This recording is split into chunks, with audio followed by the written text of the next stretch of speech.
As a patient advocate living with PV for 11 years now, I'm really excited to see new treatments in the pipeline for MPNs. Readers with PV are expressing interest, particularly in ropeg interferon and PTG 300. Tell us about the latest clinical trial updates from ASH on these two drugs. So ropeg interferon is, as the name implies, a form of interferon. Ropeg is just a description of its preparation, that it is very slow release medication that is given as injection under the skin every 2 weeks. And it was approved a year ago in Europe for patients with polycythemia vera without big spleen, with the goal to achieve a complete hematological response, which would mean control of the red blood cells, white cells, and platelets. That was based on studies that are now maturing with much more follow-up. And we have at this American Society of Hematology meeting latest update of the PROUD PV and continuation PV study. These are the studies that follow each other that are providing extra understanding of a full benefit of ropeg interferon beyond just controlling blood cell count and eliminating phlebotomy. The issue here is this biological agent being interferon possibly can, and we have evidence this year about that, decrease significantly the number of cells that is involved with the disease in patients' blood or bone marrow. We call this JAK2 allele burden. That's scientific terminology. And it's going slowly lower and lower and lower in patients that are being treated with interferon. That is, again, not surprising. That was seen before with other interferons, but other interferons had a problem with toxicity, and you couldn't give it for a long time. This one appears to be much safer. So after 5 years of follow-up, you even have with the ropeg interferon about 10 to 20% of the patients without detectable JAK2 mutation anymore. Now, we don't say that this is a cure or anything like that. We call this complete molecular response. Whether this means something for these patients in terms of lack of a progression or elimination of thrombotic risk, this is the exploratory part. That's why it's exciting that we can achieve that benefit. We have never, ever had anything that can do that. And so these are extra benefits that we aim toward, and now we have medication that possibly can provide molecular response with yet unknown clinical ramifications. Okay, and PTG 300, I believe, just got fast track status. Can you tell us a little bit more? Has there been any progress in the last 6 to 9 months since we last spoke on that drug?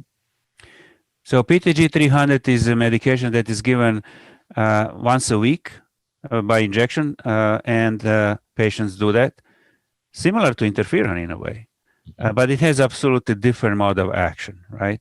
The PTG 300 alters the metabolism of iron in the body. What it does, it is officially called hepcidin mimetic. What it does is keeps the iron in the tissues of the body, like liver or a spleen. We call this reticuloendothelial system. Complicated name, but let's say just in the liver and the spleen, so that there is less of iron available for making red blood cells. You know, iron in a simple way is like a food for red blood cells. More iron there is in the blood, the higher the growth or faster the growth of red blood cells, more phlebotomy needed. So the idea here was with this medication with hepcidin mimetic, you keep the iron inside the tissue of the body, but decreases availability of it for the erythropoiesis, for red blood cell making, to eliminate phlebotomy need. Phlebotomy is bloodletting, which eliminates red blood cells, right? So it works. It works in almost everybody, and it works right away. I'm actually surprised with the speed of how it works, because cells are not killed or anything like that, you know, and the red blood cells live in the blood for about 2 months. But it works right away in almost all the patients tested so far. Small number, but it's effective. So the question now is, what does this mean for us? No, we have hydroxyurea, right? That's the standard chemotherapy by mouth that controls the red blood cells, white cells, platelets. It may improve the symptoms in the spleen to some degree.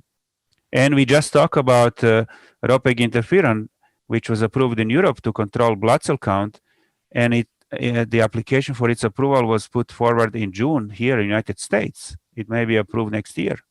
But now we have PTG 300, the relatively easy, without toxicity medication to eliminate need for phlebotomy.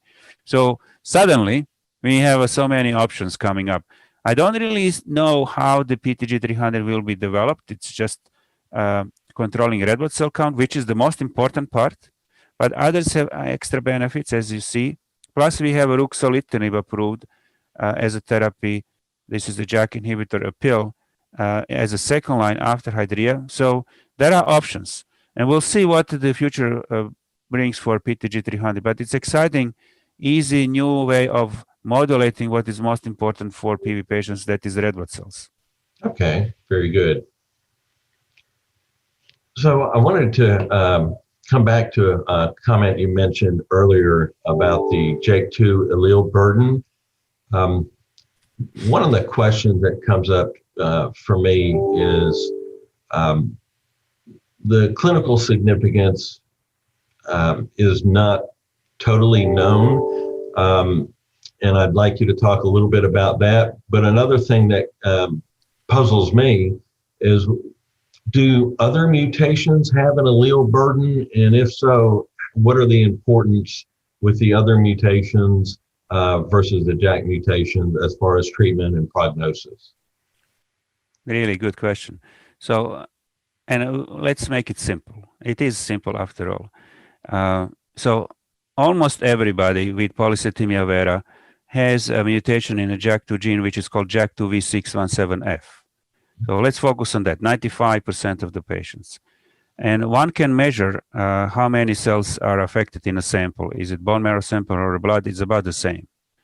And this is what we call allele burden. And typically, the average allele burden, again, percent of the cells that is affected in the sample, is about 45%. That's the typical in polycythemia vera patients. Some patients have higher, some have lower, but that would be like median.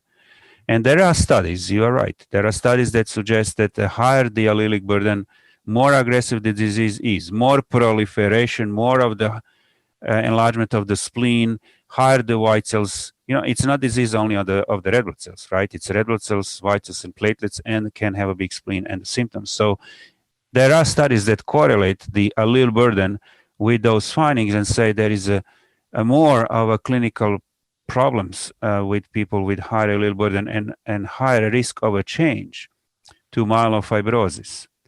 But that test is not really readily available. It's not in everyday use. And the studies are limited in what they present. There are some that say that may not be true. So it's not absolute truth, you would say. And you don't ever act on one or two papers, right? These are just studies. So there is no clinical application of this type of test or knowledge to guide the therapy or prognosticate yet. But it's coming. We will certainly over the next few years with implementation or more widespread testing, be perhaps able to address this properly.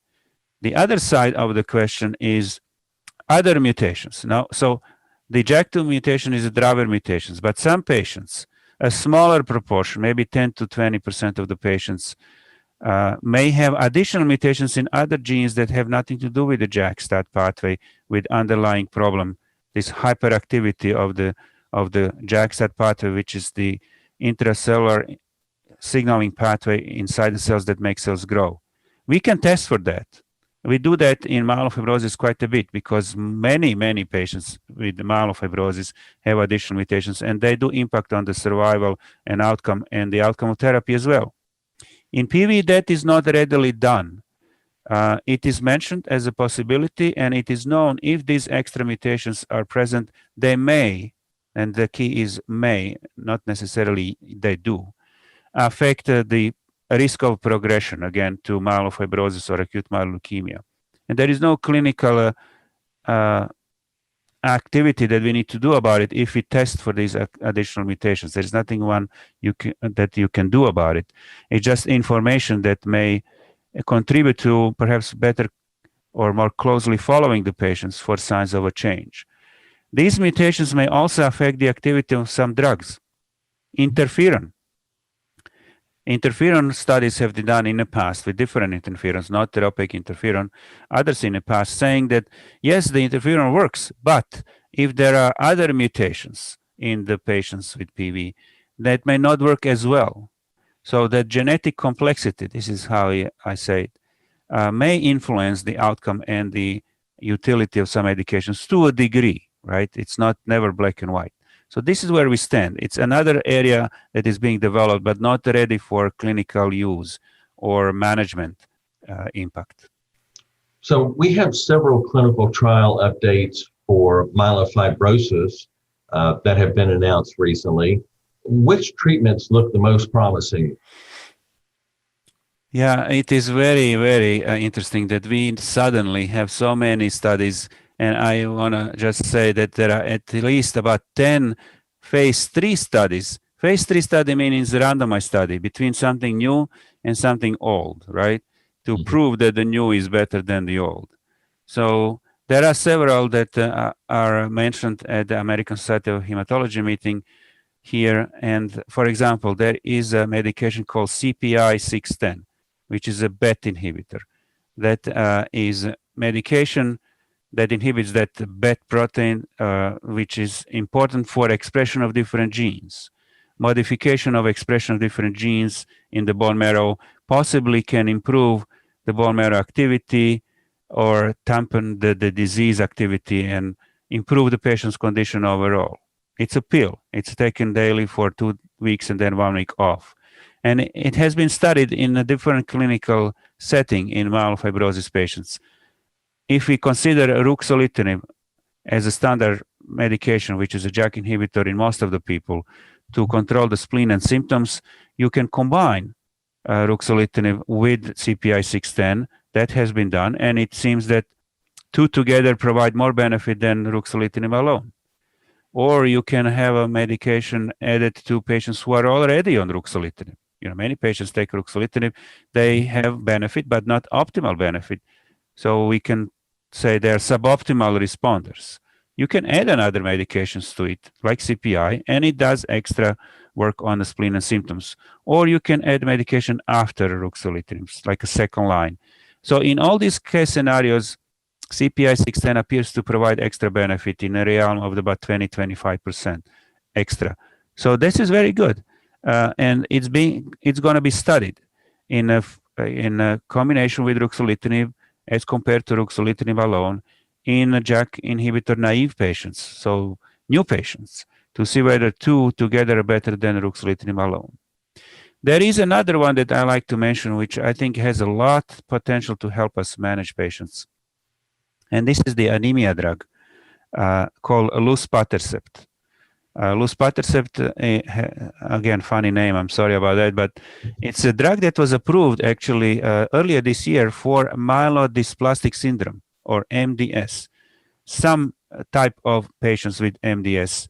So it's on the market, actually. It's under the skin injection every 3 weeks. It has to be given in the office, doctor's office, every 3 weeks as injection under the skin. And it proves the anemia. Now remember, with the JAK inhibitors, ruxolitinib is the usual one, but there is also fedratinib, which was another JAK inhibitor approved a year ago. Both are good for spleen and symptoms, but they worsen the anemia. So management of patients with JAK inhibitors is affected by the anemia. If we can add anemia drug to JAK inhibitors, that will help, right? Or there are also patients that suffer from anemia alone and nothing else. Not very common. They need anemia drug. We don't have any. So luspatercept is being studied, again, in different clinical scenarios, not to describe them again, but the most promising is when it's added on to ruxolitinib in people who are on it already, but are anemic. So people are on JAK inhibitor, ruxolitinib, they have improvement in the spleen and symptoms, but anemia is a problem. So luspatercept is add on to ruxolitinib, and it's providing significant benefit. That may improve the management with JAK inhibitors itself, right? So the study will be done next year, comparing ruxolitinib alone to ruxolitinib and luspatercept. That's another very, very interesting and I would say very important concept to improve management of our patients, not only for spleen and symptoms, but also adding anemia benefit together. And there are others. So these two are quite interesting, and everybody is following this very closely. COVID is known for its cytokine storm, if you will, which is in common with what we experience with an MPN. Is it possible that new treatments being developed for COVID-19 may have some clinical benefit for MPN patients? And tell me what you see in that front. I think you picked up an extraordinary discovery, how the COVID infection actually comes with the inflammation, right?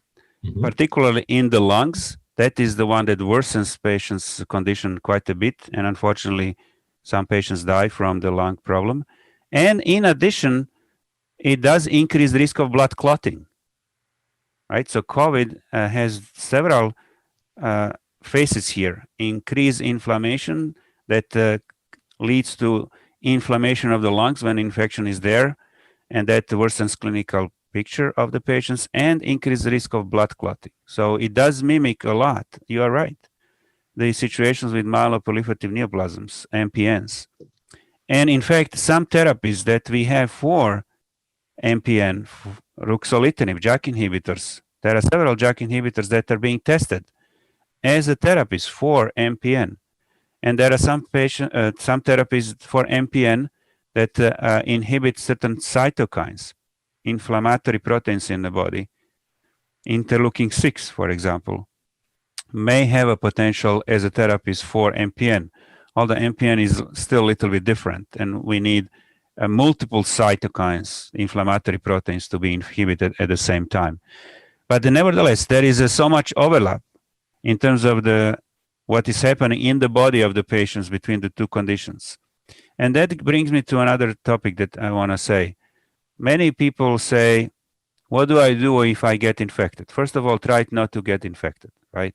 Yeah. Mask, washing hands, social distancing, that's all norm, and it should be even more for MPN patients, because infection may be worse in the MPN patients than in normal person, because you have this underlying problem already in existence, right? So we don't want these two together to combine, because the outcome may be worse. We don't know, but we are worried about that. And I tell many of my patients, optimize your care.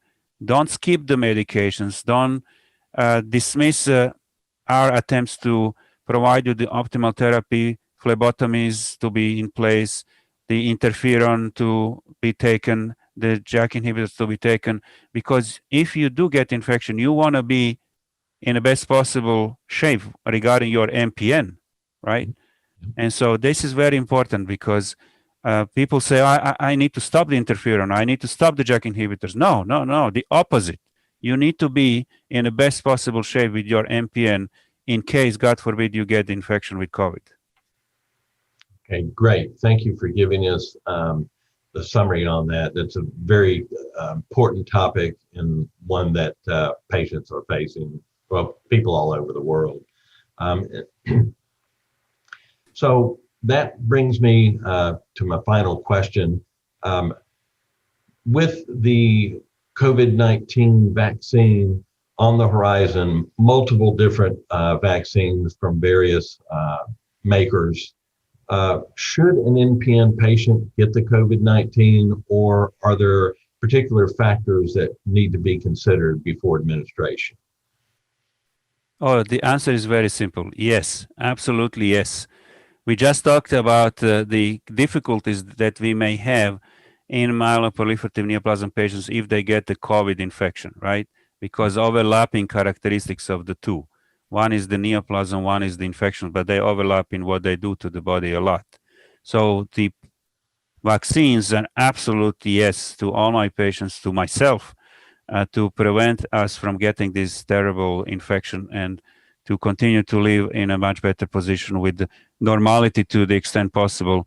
So no question about that answer, no discussion about it. It's absolutely resolute yes. Please have a vaccine as soon as you can have it.